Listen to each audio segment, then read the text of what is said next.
සුබ දවසක් කියලා පිළිගන්නවා හැමෝම සියල් YouTube channel එකට. ඉතින් මම අද කියන්න මේ ගොඩක් ඇත්තන ප්‍රශ්නයක් තමයි මේ driving license එක කොහොමද අලුත් කරගන්නේ කියලා. ඉතින් මගේ driving license එක මේ අවුරුද්දේ 19 වෙනිදා expire වෙන්න තිබ්බා. ඉතින් මම 17 වෙනිදා ගිහිල්ලා කච්චරියට ගිහිල්ලා සාමාන්‍ය ක්‍රම යටතේ driving license එක ලබා ගත්තේ කොහොමද කියලා තමයි මම අද කියන්න යන්නේ. ඉතින් මේකට ගිය වියදම් සියලුම විතරත් එක තමයි මම ඔයාලට කියන්නේ. ඉතින් වීඩියෝ එකේ අවසන් වෙනකන් ඉන්න. ඔයාලා මේ වීඩියෝ එක බලලා මේ විදිහට කරලා ගියා නම් ඔයාලා රස්තිය ආදි වෙන්නේ නැහැ. මට ඇත්තටම ගියේ පැය 3යි. මේ සියලු වැඩ කරනකොට පැය 3යි ගියේ. මෙඩිකල් එක අරන් ටෙම්පරරි ඩ්‍රයිවිං ලයිසන්ස් එක ගන්න මට පැය 3යි ගියේ. ඉතින් මම ඒවා විස්තරත් එක්කම ඩොකියුමන්ට් එක්කම දාන්නම් ඔයාලට. ඉතින් මුලින්ම ඔයාලා මෙඩිකල් එකට දවසක් දාගන්න ඕනේ. ඉතින් මේකට මම නම් කියන්නේ ඔයාලට පහසුම ක්‍රමය තමයි මම කරපු ක්‍රමය තමයි මේ e-channel.com කියන වෙබ්සයිට් එකට ගිහිල්ලා මෙතනම මේ සයිට් එකෙන් තියෙනවා ඩ්‍රයිවිං ලයිසන්ස් මෙඩිකල් කියලා. ඉතින් ඔයාලා එතන ක්ලික් කරන්න. ඉතින් මට ළඟම බ්‍රාන්ච් එක රත්නපුර නිසා මම රත්නපුර කියලා දැම්මා. සිලෙක්ට් කරලා පස්සේ ඔයාලට අවශ්‍ය ඩේට් එක. ඒ කියන්නේ ඔයා මෙඩිකල් එක යන්න බලාපොරොත්තු වෙන ඩේට්. ඔයාලට මේ පහදින් ඔයාලට පේනවා ඇති.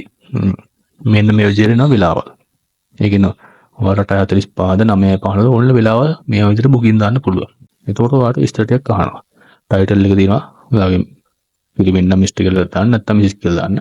නේම් එක දාන්න. සාමාන්‍යම ඔයාගේම කුමුදු බණ්ඩාර නම් බණ්ඩාර කියලා දාන්න ගැටලුවක් නැහැ. ඊට පස්සේ ඊමේල් ඇඩ්‍රස් එක. ඔයාගේ ඊමේල් ඇඩ්‍රස් එක දෙන්න. මෙතන මොබයිල් නම්බර් එක දෙන්න. ඔයා දැන්ට යූස් කරන මොබයිල් නම්බර එක. ඩෙන්ටි කාඩ් නම්බර එක දෙන්න. වෙහිකල් වර්ගය මොකද කියලා දෙන්න.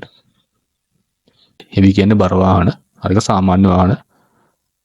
ඊට පස්සේ මෙතන nationality එක local දෙන්න. address එක type කරන්න. එතකොට මේ address type කරද්දී මෙතනින් ඔයාලා detail ඔක්කොම වැටෙනවා. application detail කියලා මෙතන auto update වෙනවා. ඊට පස්සේ ඔයාලට නම් මුදල පහලින් තියෙනවා. මෙතනම තියෙනවා 1614ක් යනවා. මුළු මුදල. මෙඩිකල් සඳහා. ඉතින් මෙතන ඔයාලා පේ දුන්නාට පස්සේ ඔයාලට මේක මාස්ටර් කාඩ් එකෙන් හෝ වීසා කාඩ් එකෙන් ගන්න පුළුවන්, ක්‍රෙඩිට් කාඩ් එකෙන් ගන්න පුළුවන් ගැටලුවක් නැහැ. සාමාන්‍ය නෝමල් ක්‍රමයටම මේ ක්‍රෙඩිට් කාඩ් දුන්නාට පස්සේ පේමන්ට් එක ආවට පස්සේ ඔයාලට රිසිප්ට් එකක් එනවා ඊමේල් එකට. ඒක රිසිප්ට් එකට කැමති නම් print එකක් අරන් යන්න නැත්නම් ගැටලුවක් නැහැ. මම නම් print එක අරන් ගියා. මම print එක ගත්තා. ඔයාලට ඕන ගන්න ගත්තේ නැහැ කියලා ප්‍රශ්නයක් නැහැ. රිසිප්ට් එක වගේම ඔයාගේ ෆෝන් එකට එනවා මැසේජ් එකක් කරනවා මෙන්න මේ ආකාරයෙන්. ඔයාගේ ෆෝන් ඔයා දුන්න ෆෝන් නම්බරට මැසේජ් එක එන්නේ. එතකොට ඇප්ලිකේෂන් නම්බර් එකක් මේ තියෙනවා 14 කියලා. මේක තමයි ඔයාගේ නම්බර් එක. ඇප්ලිකේෂන් නම්බර දෙනවා. ඊට පස්සේ රිසිප්ට් එක print එකක් ගත්තොත් රිසිප්ට් එකේ දෙනවා රෙෆරන්ස් නම්බර් එකක් මේ තින්නේ. මේ 919 කියලා තියෙන අන්තිමට ඒක තමයි ඔයාගේ නම්බර් එක. ඕක හෝ ඇප්ලිකේෂන් නම්බර එක. ඔය දෙකක් ඔයාලට පාවිච්චි කරන්න පුළුවන්. ඒක පැහැදිලිව දිනවා ඔයාගේ මේ රිසිප්ට් එකේ මෙන්න මේ ඩේට් එක ඔයාලට අප්ලෝඩ් ටයිම් එක ඔක්කොම තියෙනවා. ඉතින් මම දැම්මේ 1:17 මම සිලෙක්ට් කරපු ටයිම් එක මට ආවේ 9:28 උදේ 9:28. එතකොට මම උදේ 9:30 වෙද්දී මෙඩිකල් ගන්න තැනට ගියා. එතකොට ඔයාට මේක මේ අපොයින්ට්මන්ට් එකක් දාන්න නැතුණත් යන්න පුළුවන් ගැටලුවක් නැහැ. එතනට ගිහිල්ලා එතනට අපොයින්ට්මන්ට් එකක් දාන්න පුළුවන්. හැබැයි ප්‍රශ්නයක් තියෙනවා අර රස්තිය අදුන්නේ එනවා. මොකද මම යද්දිත් 50ක් විතර ඉඳියා මෙඩිකල් ගන්න ඇවිල්ලා. ඒ අය අපොයින්ට්මන්ට් දාලා නැති කට්ටිය. ඉතින් යාළුවව තියලා අපොයින්ට්මන්ට් දාපු කට්ටිය ප්‍රමුඛත්වය ලබා දෙනවා. ඒක අනිවාර්යයි එතන. මොකද මම 9:30ට ගියා. මම 9:20ට මට ටයිම් එක දීලා 9:30 ඒ වලින් මහව ගත්තා ඒකට. ඉතින් ඒ විද්දි මම දැක්කම මෙඩිකල් කරන් ඉද්දි සමහර අය පොලිම වල ඉඳියා. ඉතින් ඔයාලා පොලිම වල රස්තිය ආදු වෙන්න බෑ. අනිවාර්යයෙන්ම ගෙවලා යන්න උනට ගොඩක් ලේසි. ඉතින් මුලින්ම මෙඩිකල් එකේදී කරන්නේ ඔයාගේ මේ උසයි බරයි බලනවා. උසයි බරයි බලනවා. ඒ වගේම ඔයාලට මේ පොඩි චිට් එකක් මට දුන්නා. මේ ගැන මම මගේ අපොයින්ට්මන්ට් නම්බර් එක දාපු පොඩි චිට් එක දුන්නා. මේ තියෙන මේ චිට් එක මගේ සියලුම විස්තර එක තියෙනවා. ඒක නේ මම කලින් පේමන්ට් එක කරලානේ ගියේ. ඊට පස්සේ උසයි බරයි බැලුවා. උසයි බරයි බලලා මේ මම පේමන්ට් කරපු ඉඳන් මට පේමන්ට් කරන්න ඕනේ නැත්නම් පේමන්ට් එක කරන්න ඕනේ. ඊට පස්සේ ලේ චෙක් කරනවා. ලේ වර්ග චෙක් කරලා මේ ඊට පස්සේ සාමාන්‍ය ක්‍රමයට අපි ඇස් සහ අපේ අවයව පොඩ්ඩක් චෙක් කරනවා. අර කකුල උස්සන්න පාත් කරන එක නේද ළමන් දිග කරනවා. ඔය සුළු දේවල් ටිකක් කරනවා. ඉතින් ඒ ක්‍රියාවලිය කළා මම 10 වෙද්දි මම 10 කාලේ වගේ වෙද්දි අපට උඩ වුණා මෙඩිකල් එක ගන්න. ඒක 9 මාර්ට් එක 10 කාලේ වෙද්දි ගත්තා.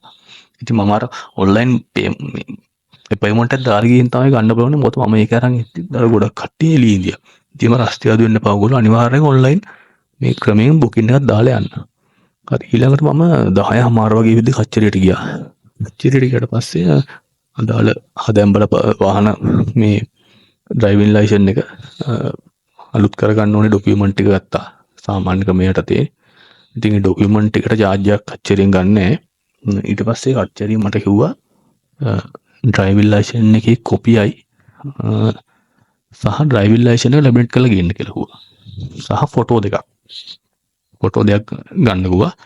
සමහර කට්ටිය මන් දෙක්ක දාලා දෙනවා මේ RMA එකේ හැම මේ අපේ උත්තර දෙන ෂීට් එකේම print කරපු ෆොටෝ එකක් එක්කම දෙනවා කියලා. හැබැයි මේ රත්නමර කච්චරිය නම් එහෙම මොකද දුන්නේ නැහැ. ඒගොල්ලෝ දුන්නේ මේ ෆෝම් සෙට් එකක් දුන්නේ. මේ තියෙන ෆෝම් සෙට් එක දුන්නේ මේක ෆිල් කරලා ගන්න කියලා තමයි ඒගොල්ලෝ කිව්වේ. ඒ ඩේට් එක ෆිල් කරලා මේ අපේ ෆොටෝ දෙකත් එක්ක බාර දෙන්න කිව්වා. පරණ ලයිසන් එකත් එක්කම ඔයා බාර දෙන්න ඕනේ.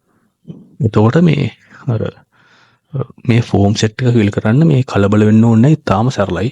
තමන්ගේ නම ගම විස්තර ටිකයි අර ලයිසන් එකේ පිටිපස්ස එක්ස්පයර් ඩේට් එක දාන්න දෙන ඊටාම සරලයි. අර ඒක ඉස්සරහා ඉන්න කට්ටිය මේ මුදල් අරන් වැඩේ කරලා දෙන්න ෆෝම් ටික ෆිල් කරලා දෙන්න ලස්සනට කියලා. එහෙම කිසි ඔයා බය වෙන්න එපා. මොකද බැරිලා හරි ඔයාගේ ෆෝම් එක වැරදුනොත් එහෙම ඒ කච්චරි වැඩ කරන්නේ මහත්මයාට කියලා ඔක හදාගන්න පුළුවන්. ඒගොල්ලෝ ටිපස් කල් එක හදලා දෙනවා නිවැරදිව. ඒකින්ද කිසියම් ගැටලුවක් නැහැ. ඔයා ෆෝර්වර්ඩ් වැරදුනොත් ඒගොල්ලෝ ටිපස් කල් එක වැරද්ද හදලා දෙනවා. ඒකින්ද අනිවාර්යයෙන් ඔයගොල්ලෝ කාටවත් සල්ලි ගන්න යන්න එපා. ඔයගොල්ලෝ ෆෝම් සෙට් එක අරන් ඔය ටික ෆිල් කරලා පුරවන්න. මෙතනදී මේ ලියාපදිංචි අලුත් කරන ගාස්තුව රුපියල් 3025යි.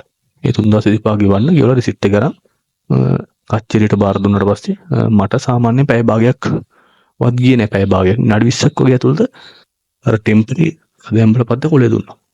ඒ කියන්නේ මම සාමාන්‍ය 10 මාරක් දීලා එතකොට මට 11 මාර ෆොටෝ දෙකක් ගත්ත නිසා එතනින්ම ඔයාලට පුළුවන් නම් ෆොටෝ දෙක අරන් යන්න. ඒක ගොඩක් හොඳයි. එතකොට එතන කාස්තිය දෙන්න ඕනේ නෑනේ. ෆොටෝ දෙකක් ගන්න. මේ ලයිසන් එක අලුත් කරන්න කියලා ෆොටෝ ඉල්ලුවන් පස්සේ පාස්පෝර්ට් සයිස් ෆොටෝ එකක් දෙනවා. ඒක තමයි ෆොටෝ එක. ෆොටෝ දෙකක් ඕනේ.